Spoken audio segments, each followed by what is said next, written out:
Halo, selamat siang. Siang. Kembali lagi disimak Sinau Sama Mama Mama, bersama sama saya Nita. Rika juga. Di Jogja hari ini mendung. Alhamdulillah ya. Dari yang 2 hari, panas 3 hari, berapa hari ya? Ya Allah nggak terhitung harinya itu kita kayak sauna. Sauna, iya. Dan hari ini menarik ya karena Yang mengundang aku untuk menonton sesuatu yang aku sendiri nggak kepikiran. Nah, karena kebetulan gue tuh suka stand up comedy. Dan dalam stand up comedy itu kan biasanya orang tuh ngomong tuh jujur tentang dirinya. Kebanyakan. Betul. Nah, karena itu paling gampang membuat orang tertawa ya. Nah, menertawakan dirinya. Orang yang bener. itu ketawa. Nah, karena dari stand up comedy itu jadi banyak yang bisa dikulik gitu loh, Bo. Yep. Nah, kebetulan Chris Rock itu kan habis ngeluarin Netflix special. Dan ada beat-beatnya itu yang menurut gue menarik. Dan hari ini gue bilang sama dia, lo tonton, yuk kita nonton full. Terus kita ambil satu angle gitu yang kita mau omongin. Karena hasilnya kelihatan dan dia terkenal. Jadi semua orang tuh bisa akses gitu loh. Maksudnya gitu.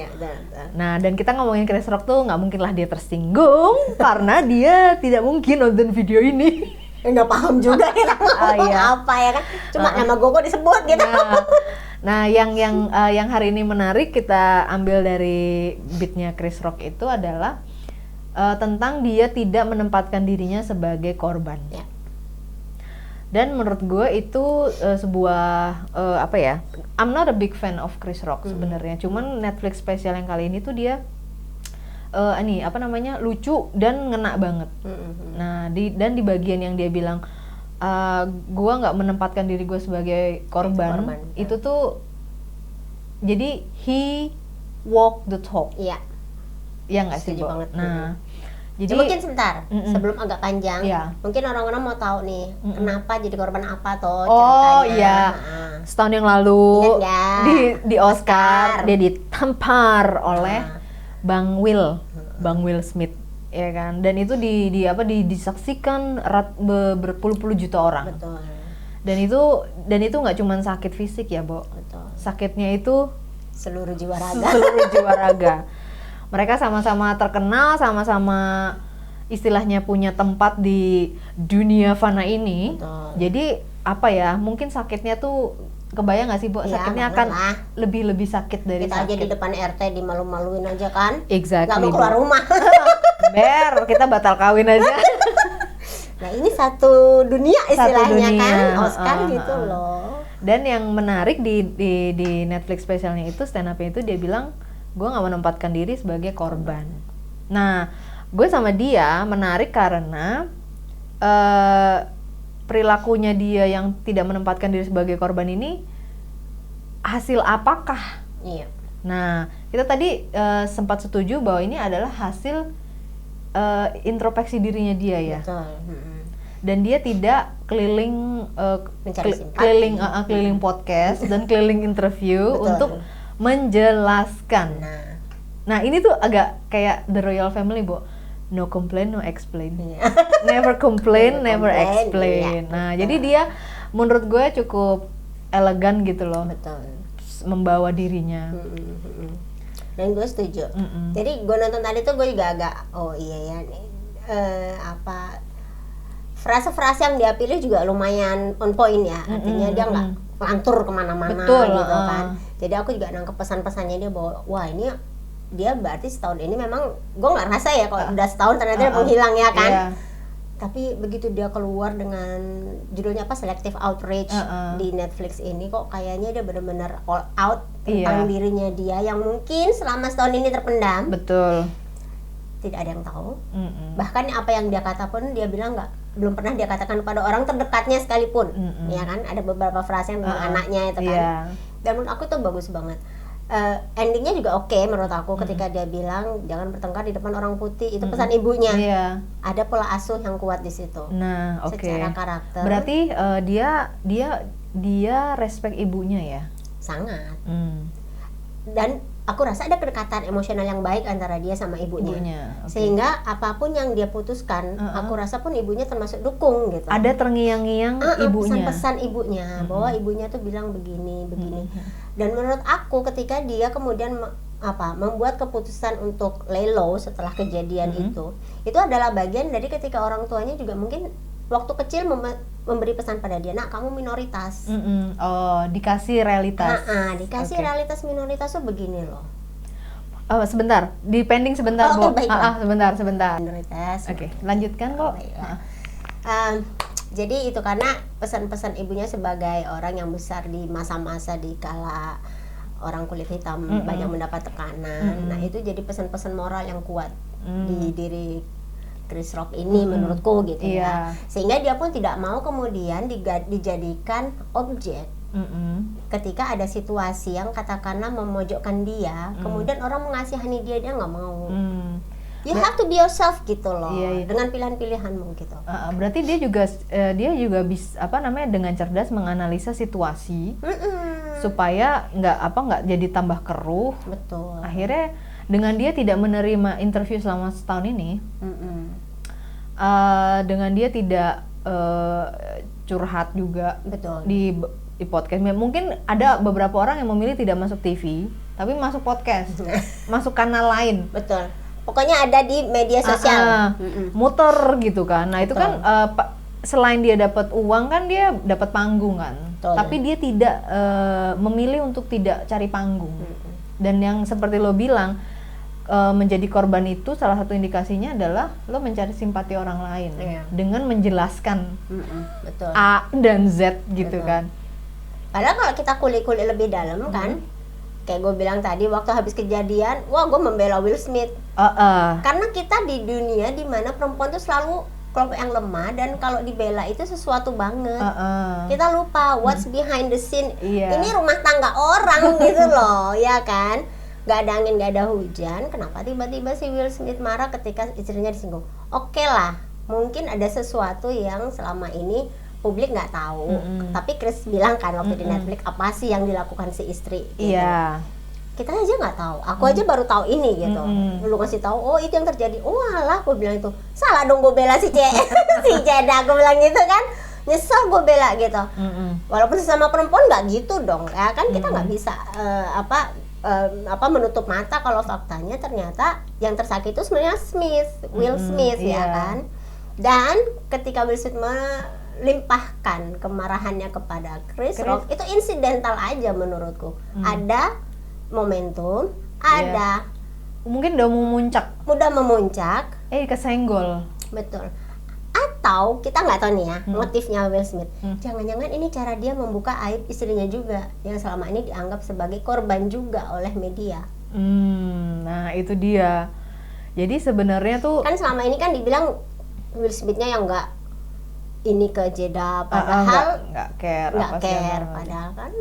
Nah ini tuh kalau misal ditarik ke dalam kehidupan yang lebih kecil ya. Kita bicarain selebritis besar selebritis banget ya Allah, satu grup juga enggak gitu kan. Sotel banget kita ya. Cuman kan kita ngelihat outputnya mereka kan, jadi bisa mengira-ngira lah gitu. Jadi kayak misalnya ditarik lagi ke kasus di kasus yang lebih dekat lagi. Kayak aduh kok gue kepikirannya Meghan Markle ya Bo ya.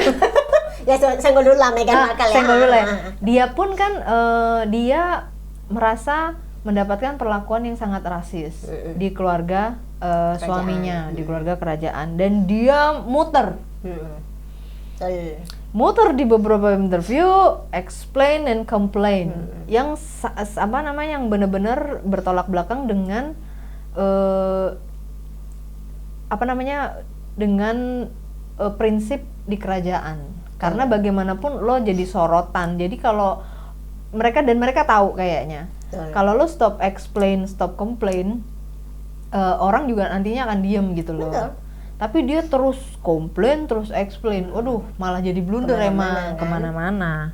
Akhirnya seolah-olah ada situasi yang menjadikan alasan si Meghan keluar. Padahal dia sadar kan, kata Chris bilang kan, dia tuh sadar waktu masuk ke situ dia masuk kemana gitu loh. Benar. Dan dia menempatkan diri sebagai korban, ingin dikasihani, cari simpati, itu. Dan dapat berapa juta dolar sih dari Netflix. Chris Rock nggak mencari simpati, tetap dapat 40 juta dolar.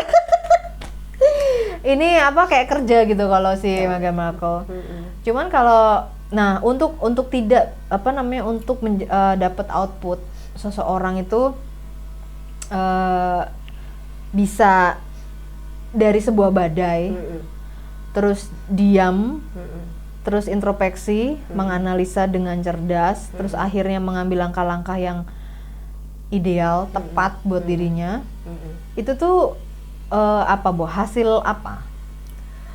Ya, Hasil salah satunya mungkin hasil dari pola asuh adalah salah satunya. Misalnya pola-pola yang misalnya orang tua berantem nih. Paling deket kan anak tuh ngelihat apa yang terjadi di rumah ya. Iya. Orang tua berantem, cup. Mungkin ada salah satu pihak yang akhirnya memutuskan kita jangan berantem di depan anak. Ayo kita cool down. Cool down, tapi tetap pretend kan. Kalau di depan anak tuh kan kita nggak bisa kayak sombong-sombongan gitu kan. Anak kan baca nih aura. Iya, gitu kan. Iya. Orang kita pura-pura aja terbaca pura-pura kok sebenarnya. Jadi sebenarnya mau pura-pura nggak pura-pura anak-anak tahu gitu kan. Tapi kan kita mencari waktu untuk berpikir kepada diri kita sendiri, gue salah apa ya sama suami atau istri, salah apa ya gitu. Akhirnya kan setelah kita mengolah sendiri baru kita cari waktu yuk ngobrol gitu loh. Mungkin kalau pasangan suami istri nggak usah lama-lama lah ya, kasihan anak juga gitu. Dan hidup rumah tangga kita ini gimana kalau semuanya diem gitu kan. Iya benar. Tapi kalau Chris Rock ataupun selebriti lainnya yang memang hidupnya diekspos, dia akan butuh waktu lama, itu jelas. Karena noise-nya dia tuh nggak hanya dari dalam, luar, lapisannya benar, tebel banget. Jadi dibuanglah satu-satu. Makanya kenapa keluar kerajaan mau di apapun bukan didiskriminasi ya, didiskreditkan dengan apa istilah apapun oleh media, mereka kan tidak bergeming ya, karena buat mereka itu sesuatu yang bukan urusan orang luar. Iya. Ya kan?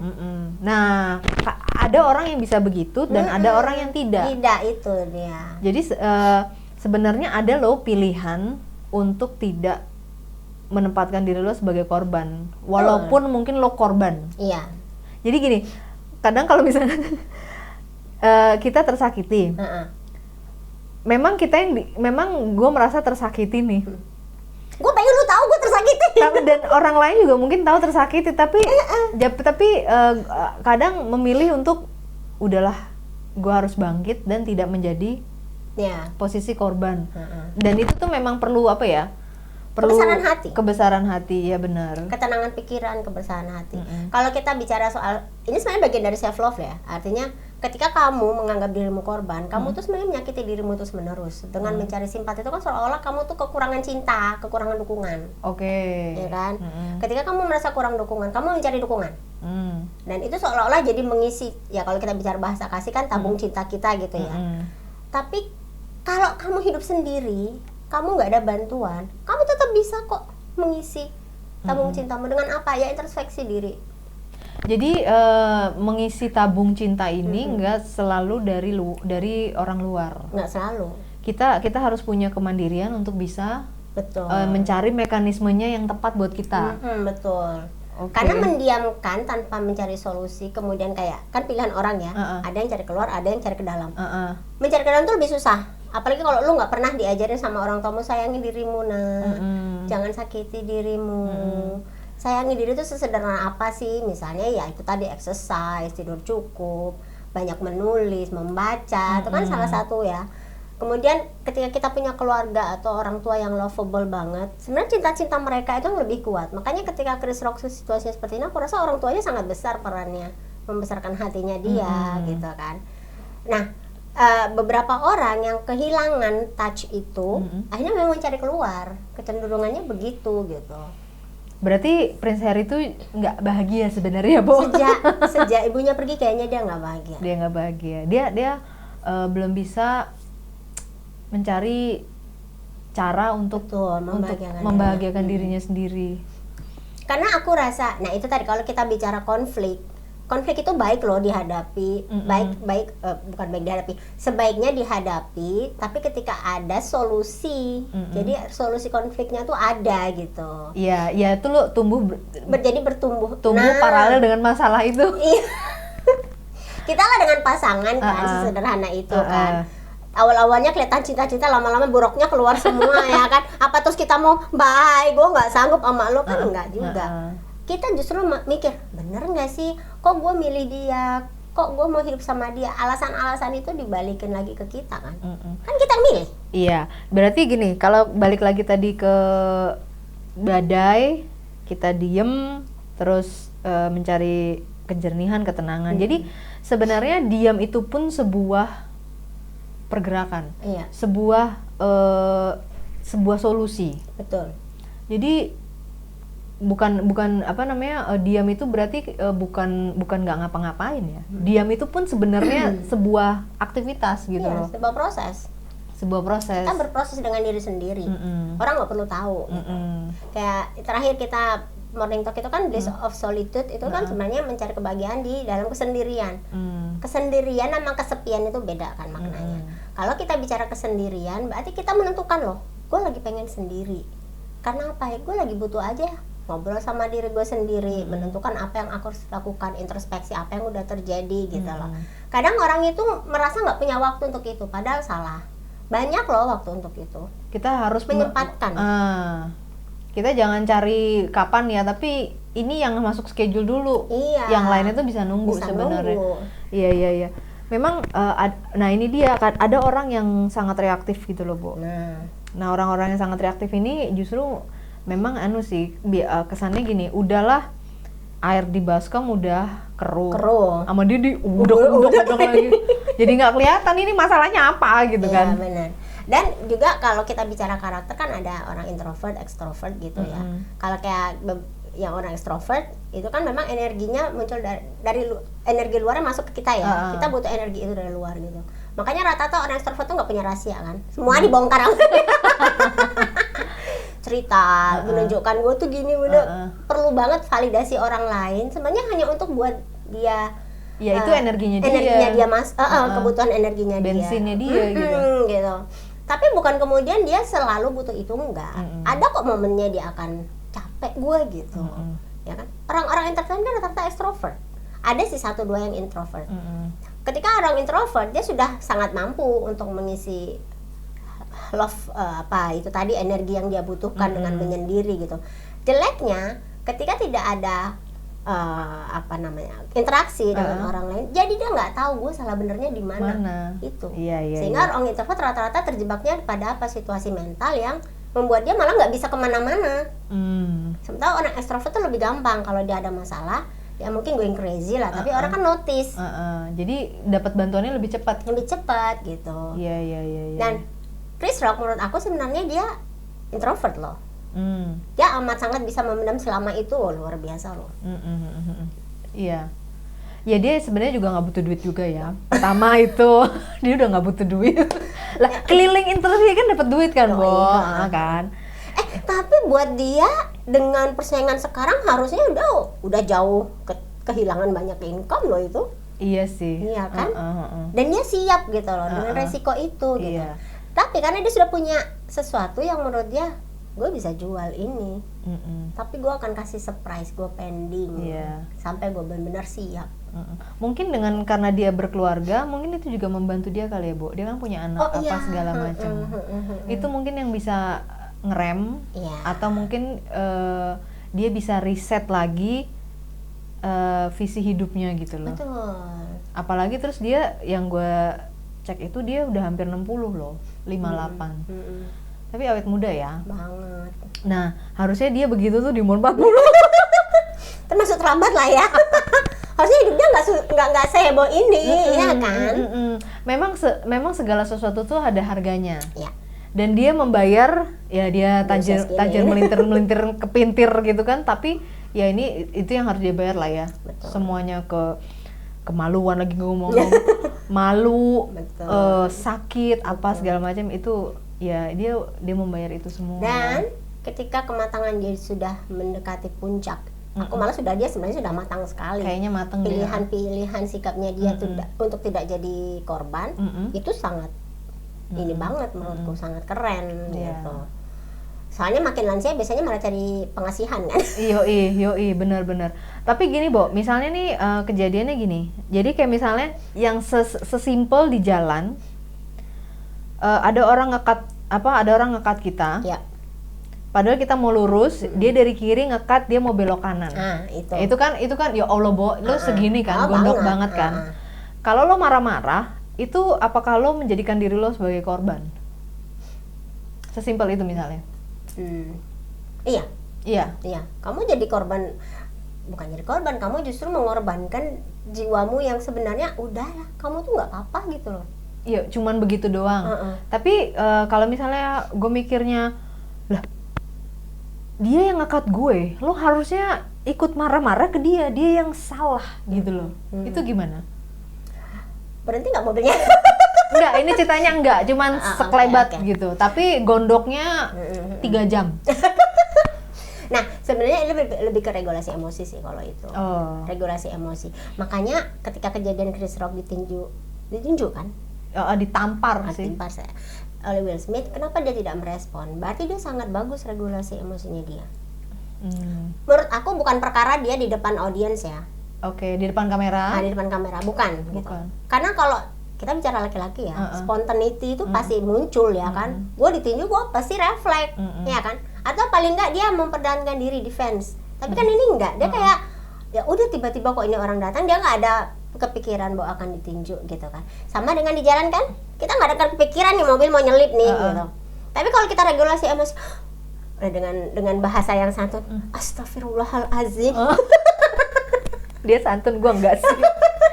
Iya kan? Misalnya berarti kan kita sudah tahu, oh ini nyaris nih bahaya nih gitu. Oh, gue catat platnya. Iya, kalau gitu ini ya. Kan? Kalau secara kita langsung. Tapi ada kan orang yang memang kayak lo bilang reaktif. Nggak apa-apa juga menurut aku. Itu cara kita melepas emosi.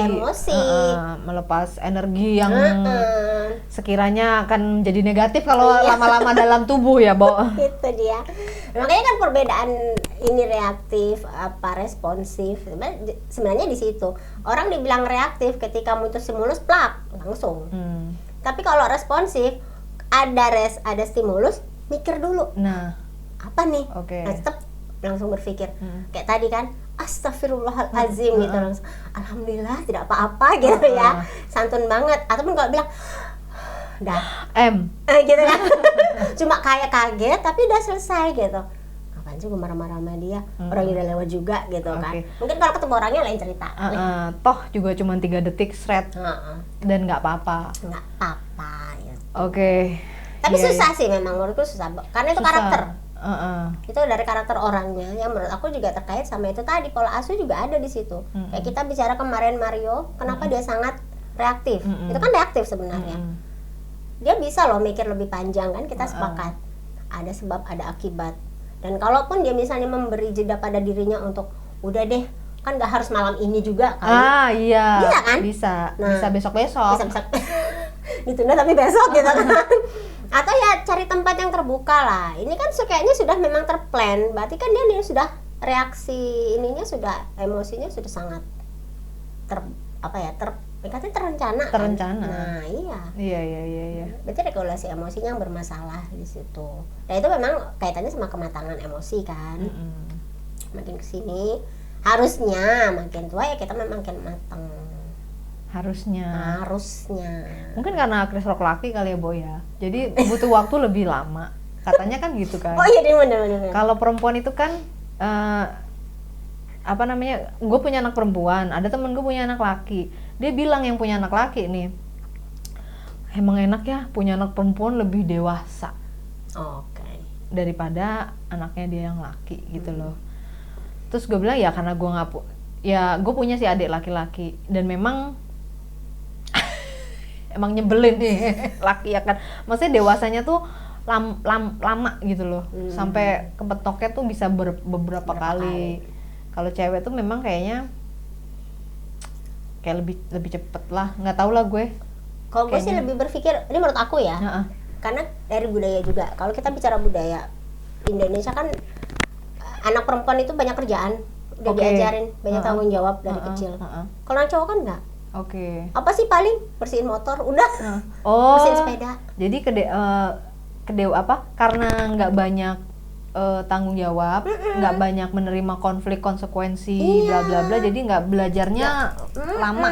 Oke. Apalagi ibu biasanya kan sayang nih sama anak cowok. Katanya kan raja, ayo dirajakan, ya kan. Kalau perlu nggak usah tuh cuci piring, jangan itu pekerjaan perempuan, nggak usah tuh masak, jangan, kamu duduk aja nunggu makanan disediakan. Kadang pola-pola yang kayak gitu kadang membuat orang jadi dewasanya lambat.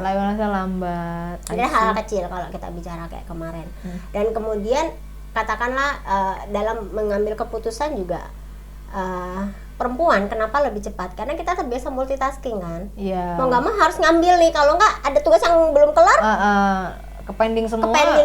Bisa bubar. Akhirnya kan nggak bisa. Dia hanya satu. Aku selesaikan nyuci motor dulu, jangan suruh yang lain misalnya. Kalau udah selesai, udah baru dia datang, aku suruh ngapain sekarang, kan gitu. Gitu. Tapi balik lagi ke tidak menempatkan diri lu sebagai korban. Nah, misalnya gue ngambil contoh lagi gini, apakah seorang anak boleh menyalahkan orang tuanya atas semua pola kelebihan kekurangan yang dilimpahkan ke anaknya, Bu? Misalnya kayak kita nerusin yang podcast kemarin ya, kayak si Mario itu, apakah dia bisa menyalahkan? Karena kan kita kemarin bilang lah dia semua dikasih, nggak bisa menyanggap tanggung jawab hal yang besar. Tapi dia bilang lah, gua nggak minta dikasih gitu. Dia seorang anak tuh bisa nggak sih menyalahkan, dan nah itu kan juga menempatkan diri sebagai korban gitu. Apakah itu pilihan juga ya? Itu pilihan juga. Dan banyak anak yang begitu. Iya memang. Tapi sadarnya belakangan. Kayak contohnya memilih child free, kan dia akhirnya mengakui kan, karena gue punya orang tua narsistik, gue nggak mau. Secara tidak langsung dia mengatakan, salah lo orang tua gue, kenapa lo bikin? Secara nggak langsung. Gitu. Betul. Sementara kalau dia misalnya bisa mengatakan, aku adalah diriku. Dulu aku diasuh narsistik, gue bisa putus rantainya, iya kan? Sama dengan si Mario ini, apalagi udah usia tertentu, kita sebenarnya udah nggak berpikir lagi si anak harus digeret ke sana sini, dikasih tahu ini itu pencelimit kan nggak perlu kan? Udah makin dewasa kan dia harusnya sudah kita tinggal tanya, kamu mau milih apa? Pilihanmu, kamu tahu resikonya, kan gitu. Kalau kamu butuh bantuan bilang. Jadi sebelum kebutuhan bantuan itu datang, jangan kita kasih dulu, kan sebenarnya pesannya itu. Iya. Nah si Mario tidak dapat itu, jadi dia berhak dong marahin orang tuanya. Dan nah kita nggak tahu lah ya pilihannya dia apa. Nah itu, tapi kan pilihan dia apa. Tapi kalau aku sebagai anak, misalnya orang tua aku melakukan hal seperti itu, terus orang nyalahin gue, entar dulu. Gue diasuh seperti apa ya mak bapak gue dong gitu. Berarti lo pernah menyalahkan orang tua? Pernah. Oke. Ketika gue mau ke luar negeri nggak boleh. Oke. Iya. Tapi dari kasusnya si Chris Rock yang tidak menempatkan menjadi korban itu, dia ini ya justru dia mendapatkan pencerahan gitu loh dengan tidak menempatkan dirinya sebagai korban. Betul. Karena dia di usia segitu. Iya. Jadi maksud gue, pilihan untuk tidak menempatkan diri sebagai korban adalah lebih baik. Sangat-sangat lebih baik menurut gue. Ya mungkin kita pastilah ada di fase yang kok gue begini sih. Kita pasti mencari pembenaran, mencari siapa yang salah ya kan. Wah ini salah si ini, salah si itu, salah ini, salah begitu. Tapi sejalan dengan waktu kita bisa loh berhenti. Betul. Dan akhirnya karena ternyata tidak menempatkan diri sebagai korban itu tuh jauh lebih baik. Karena akhirnya kamu udah nerima kesalahanmu, kamu sudah menerima situasi, kamu sudah memaafkan orangnya, kamu memaafkan dirimu, kamu juga sudah tidak lagi ingin ada di kubangan itu gitu. Iya. Nah, kayak aku bilang aku pernah marah, tapi kan terus aku merasa ya sudah, itu aku SMA. Jadi aku sudah maafkan tuh diriku yang SMA yang marah-marah dulu. Akhirnya aku sekarang juga sudah akhirnya bisa keluar negeri. it will pay nantinya. Tapi itu kan kembali ke kita, pilihan kita apa ya kan. Dan kalau misalnya kita bicara kematangan, ya itu tadi, kematangan setiap orang beda, sehingga dia misalnya memilih untuk tidak menjadi korban di usia kayak Chris, ya aku rasa wajar. Iyalah, hampir 60. Nah iya kan, Iya, dia mau nggak mau hidupnya udah pengen tenang, ya nggak sih? Iya. Kita aja yang 40 pengen tenang. Iya. Beda ketika kita masih punya anak kecil di usia yang sudah matang, itu kan lain cerita. Itu aja katanya pola asuhnya beda loh kalau udah usia matang. Beda, punya lebih bayi. permisif kayaknya. Nah, Apa-apa dikei. kan udah capek. Apa-apa dikasih dan udah gini, gue buat siapa lagi gitu. Iya, gitu. Iya. Tapi nggak nganggap, tidak melihat dampaknya ke depan kan kita harusnya berpikirnya panjang juga, walaupun umurnya udah nggak panjang karena sudah punya anak di usia yang senja gitu. Tapi itu tadi, makanya ketika misalnya ada pasangan-pasangan muda yang kemudian memutuskan menikah dengan ya pacarnya yang juga muda, itu kan sesuatu yang menurut aku pilihan berani. Iya. Ya kan? Dia tidak memilih di usia matang, tapi di usia yang sangat muda, karena itu akan banyak sekali pelajaran sebenarnya. Betul. Dan kalau dia memilih sikap-sikap yang keliru, yang tidak support dua-duanya ini, ya bisa ledakannya Iya. lebih dahsyat daripada sudah tua. bener. Udah tua mah tenang aja udah. Nah, emang kayak gitu orangnya. Emang kayak gitu. Ya Allah, ketahuan deh umurnya berapa. Nah, terus kita kalau bicara play victim nih misalnya, sebenarnya anak-anak sering loh play victim, ya kan? Mereka bohong-bohong kecil, misalnya yang salah, misalnya dia duluan ngomporin, terus kakaknya marah, akhirnya kakaknya nabok adeknya, padahal yang mulai adeknya. Iya. Aku ditabok. Nah, kita sebagai orang tua yang harus lebih cerdas ya, Bo. Kita dudukin, kita kulik tuh, nih akar masalahnya apa ya kan? Kebanyakan kita langsung apa biasanya? Orang tua jangan main tangan sama nyalahin? adiknya, nyalain yang nabok. Iya. Karena kita nggak lihat big picture-nya yang terjadi sebenarnya, kita nggak lihat. Betul. Ya sebenarnya kayak Chris Rock ditabok gitu kan, sebenarnya kita juga nggak tahu kan. Iya.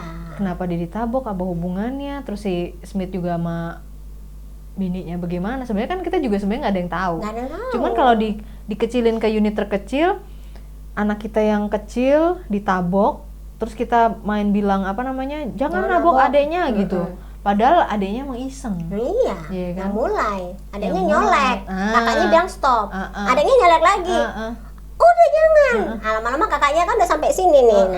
Tabok. Cuman defense mekanismenya nggak ada lagi yang lain. Karena itu tadi tidak ada kontrol yang, jadi kontrolnya belum terlatih, makanya itu tugas kita sebenarnya melatih. Iya. Kemudian pesan-pesan moral kita juga kan harus jelas. Kenapa nggak boleh fisik? Kenapa nggak boleh verbal kata-kata gitu? Chris Rock bilang apa? Words hurt. Iya. Jelas. Iya. Ya kan? Apalagi di dunia sosial media sekarang, kata-kata itu lebih tajam daripada lu ketemu orangnya. Hei, kita bisa pura-pura. Padahal dalam hati di belakang statusnya menjatuhkan kita. Kan banyak yang kayak gitu kan. Iya. Coba deh, coba kalian tonton stand up-nya Chris Rock. Mungkin tapi warning aja sih, dia F-word, N-word, M-word, itu semuanya ada. Jadi kalian jangan nonton depan anak.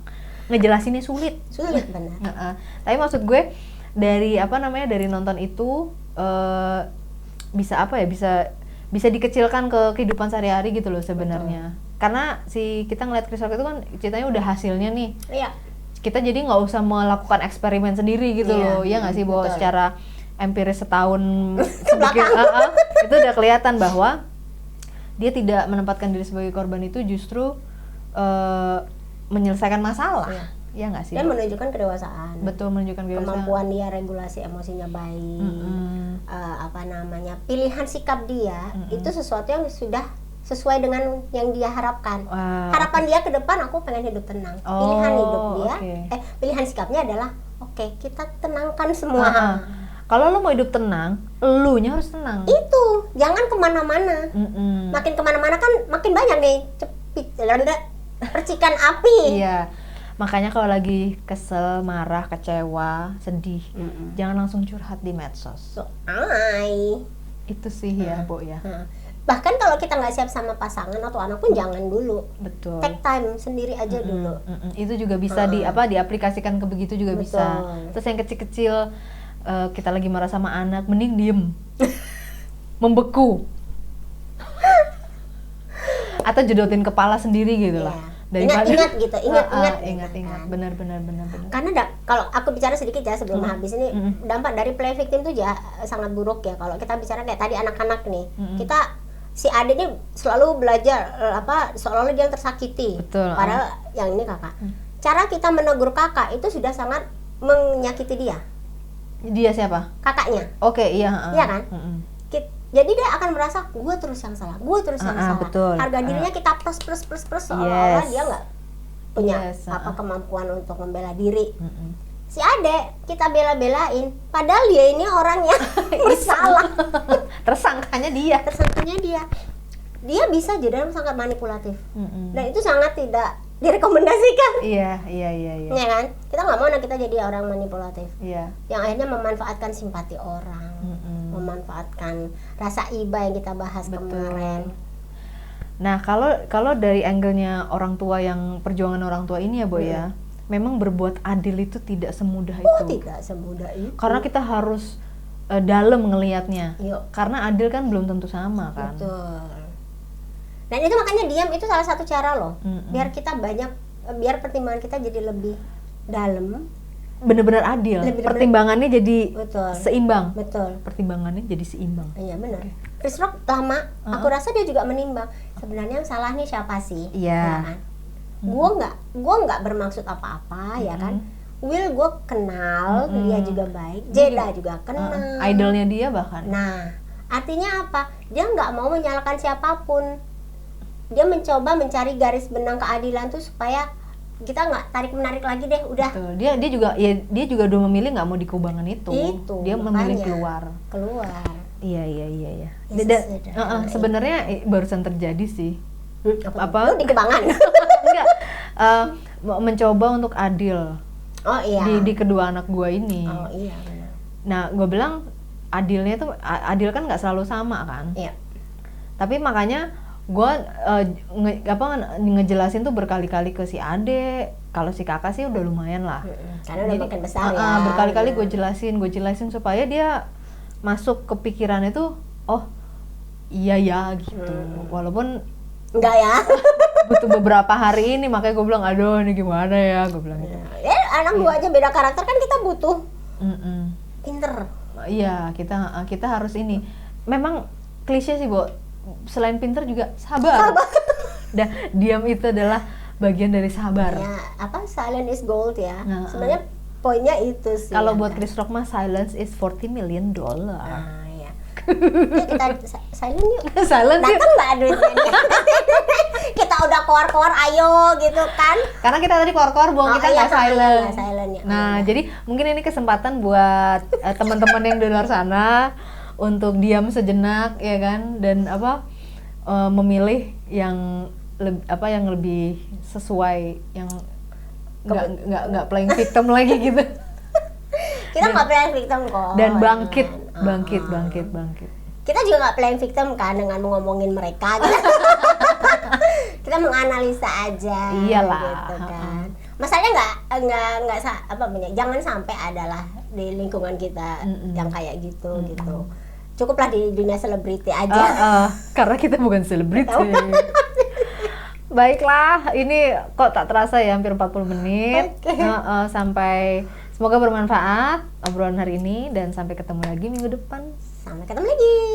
Bye.